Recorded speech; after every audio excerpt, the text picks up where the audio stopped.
Yeah, Ilia's in the hospital. He's busted up. You know, I'm not a doctor, but his eye looked like he probably has broken orbital. It's the pressure fight. Oh, right hand, he hurt him. I mean, Ilia's face is just destroyed. We literally had him get out of the octagon before the hand was even raised and sent him to the hospital. I always tell people that losing is not the end, losing is a lesson.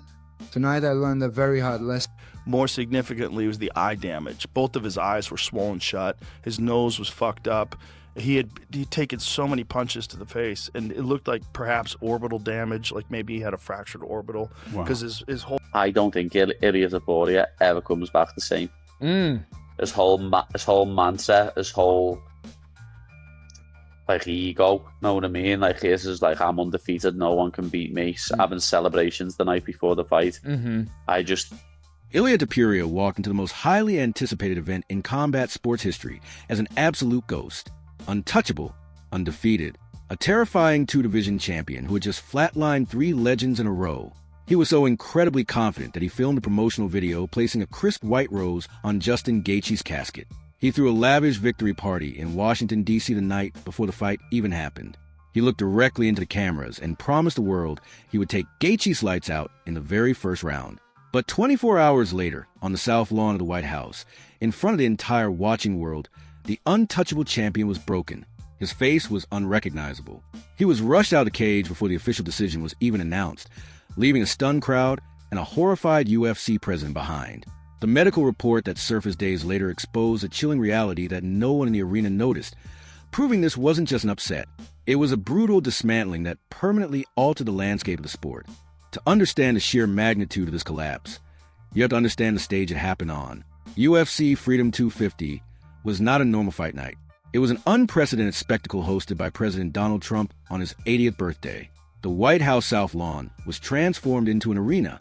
Parachuters dropped from the sky, fireworks lit up the Washington Monument, and a packed, elite crowd chanted for American blood. Gaethje walked into this gladiator pit as a massive 6-1 underdog.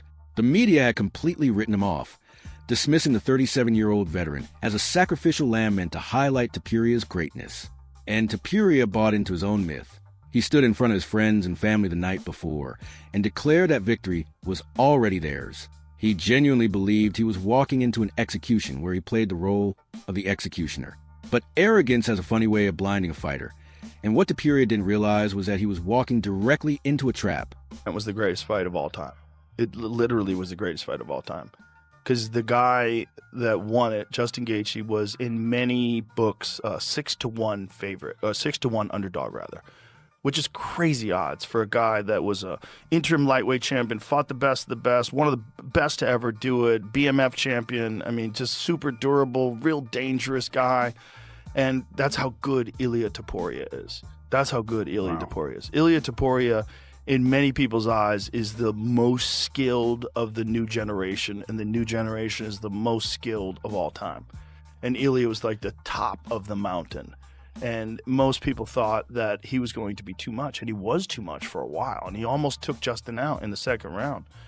And then Justin rallied. And then Ilia, it looked like he got really damaged in either the first or the second round, and he was having real trouble seeing out of one of his eyes. And then Justin started landing bombs in the third round. Ilia had slowed down quite a bit. It looked like he had really tried to finish Justin in the second. And sometimes when you try to finish a guy, you just hit the gas way too much and you can't recover in between rounds. And Justin recovered, and Justin started battering Ilia in the third and fourth. And by the end of the fourth round, Ilia quit on his stool. He couldn't see out of either eye. He had gotten kneed into the body real bad when he was on the ground. Justin had him down with his two hands and just smashed a knee into his rib cage, and you could see him go like that. And that was the end of the round. And then he had to retire on his stool. You think he broke a rib? The nightmare began the moment the cage doors locked. Gaethje wasn't intimidated by the aura. He was hunting for bone. In the opening minute, Gaethje locked up a clinch and delivered a sickening uppercut that completely reset the tone of the fight. It landed perfectly on the orbital area, dealing catastrophic damage before Topuria could even find his rhythm. But the defining moment, the exact second this entire fairy tale derailed for the champion, happened in round two. Topuria went completely feral, ripping ferocious body shots that eventually crumpled Gaethje to canvas. The finish was right there, but instead of raining down strikes to end the night, Topuria got greedy. He hunted for flashy submissions, trying to secure a highlight reel finish. Gaethje defended them all. As Gaethje's legendary coach Trevor Whitman noted afterward, go to the ground was the biggest mistake Topuria could have made. It gave the battle-tested veteran a chance to catch his breath, get his legs back underneath him, and prepare for a violent counteroffensive. That single tactical error didn't just cost Topuria the finish, it cost him his eyes. What the world found out a week later turned this incredible upset into something genuinely frightening. On Monday, Topuria broke his silence with a statement that made the entire combat sports community sick to its stomach. He confessed that Gaethje's opening uppercut in round 1 completely took the vision from his right eye. By the end of the second round, the brutal accumulation of damage had stolen the sight from his left eye. 2. Let that terrifying reality sink in. Ilia Topuria, facing the hardest-hitting lightweight on the planet, fought rounds 3 and 4 entirely blind. 2 full rounds of elite, championship-level combat in total darkness. The elite crowd on the South Lawn had zero idea they were watching a man absorb catastrophic blunt force trauma without being able to see a single strike coming. It was a display of pure, stubborn warrior DNA, but it was also a medically disastrous decision that pushed his body past the point of no return. By the third round, the damage became undeniable.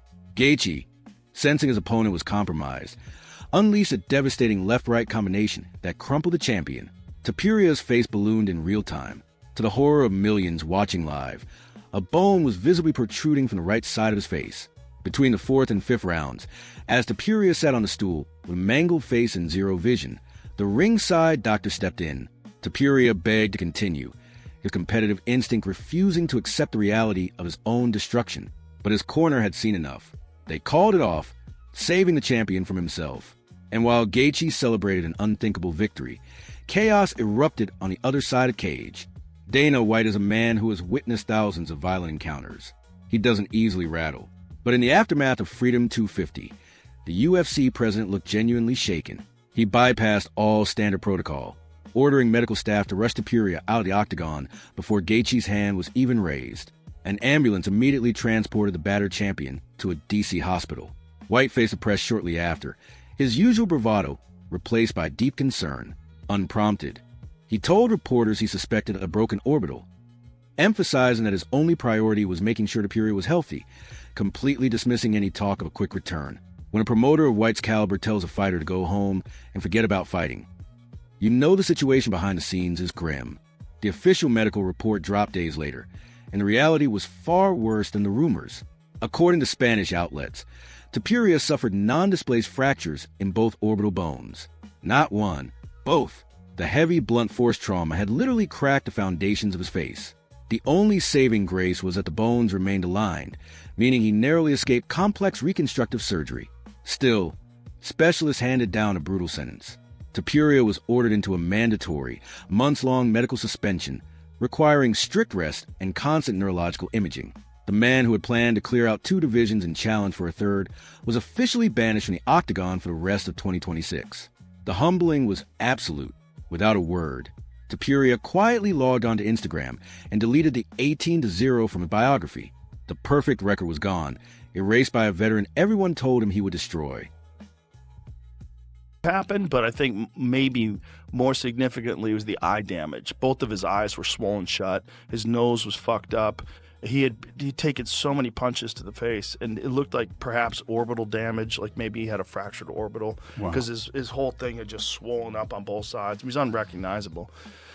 And, you know, the guy hung in there as long as he could, but when you can't see, you can't see. And when you're that battered, sometimes it's smart to stop. And he's a very smart guy, and I think he realized, like, I can't defend myself. While Topuria pieced his life back together in a hospital bed, Justin Gaethje was cementing his legacy as a combat sports immortal. In the post-fight press conference, Gaethje didn't mince words. He bluntly stated that Topuria was in the hospital, and he was not. At 37 years old, Gaethje shattered the record books, becoming the oldest fighter to ever win a UFC lightweight title. He walked out of the White House with a gold belt, an unthinkable place in history, and a staggering $825,000 in performance bonuses. When reporters asked about the inevitable rematch, Topuria was already demanding online, Gaethje laughed it off with ruthless precision. He pointed out that he made the champion quit on the stool after dominating 3 rounds to 1. In Gaethje's eyes, there was nothing left to prove against a man who brought a casket to a press conference.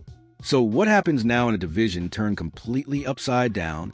Topuria's grand plans of moving up to welterweight to fight Islam Makhachev have vanished into thin air. He must now endure a brutal physical and psychological recovery, knowing the road back to gold is infinitely steeper than his initial rise. Meanwhile, Gaethje holds all the cards. Hall of Famer Demetrius Johnson has publicly urged Gaethje to ride off into the sunset and retire at the absolute pinnacle of the sport.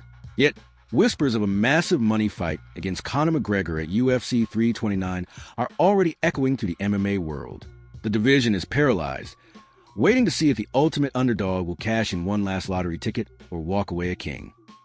But the guy is just, he has zero quit in him. It doesn't exist. Like, if you're looking for quit, you go into a room, it's empty. The quit room has no one in it. There's nothing in there. He's not going to quit. He can lose because he's a human, but he's not going to quit. And he's also been into the deep trenches before. The deep trenches of these 5-round, chaotic, insane battles. And oddly, he thrives in those kind of battles. He's a guy, he's described as the most violent man in the most violent sport.